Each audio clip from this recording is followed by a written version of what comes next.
The United States and China met at the U.S. State Department for high-level talks, and this comes at a time when there is unrest in China over the arrest of Huawei's CFO Meng Wanzhou.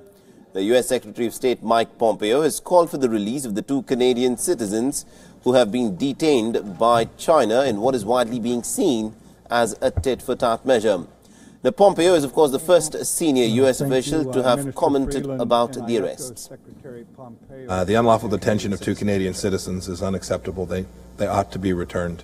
The United States has stood for that, whether they're our citizens or citizens of other countries. We ask all nations of the world to treat other citizens properly, and the detention of these two Canadian citizens in China ought to end.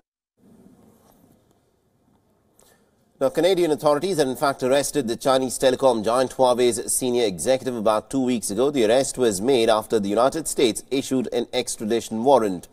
Now, after the arrest of Huawei's CFOs, Chinese officials detained two Canadian citizens. Now, one is a Canadian businessman named Michael Spavor, and the other is a former Canadian diplomat named Michael Kovrig. Now, the Chinese Foreign Ministry has said that the two were in fact suspected of engaging in activities that endangered Chinese national security.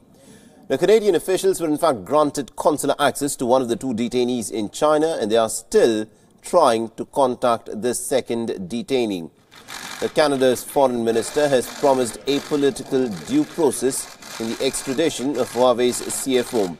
Both the United States and Canada have agreed to this during the talks that were held in Washington.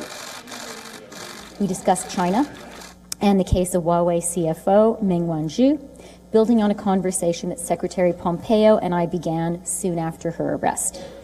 We all agree that the most important thing we can do is to uphold the rule of law, ensure that Ms. Meng's right to due process is respected, and that the current judicial process in Canada remains apolitical. Now, the U.S. prosecutors have also accused Huawei's CFO Meng Wanzhou of putting banks at risk of violating U.S. sanctions against Iran.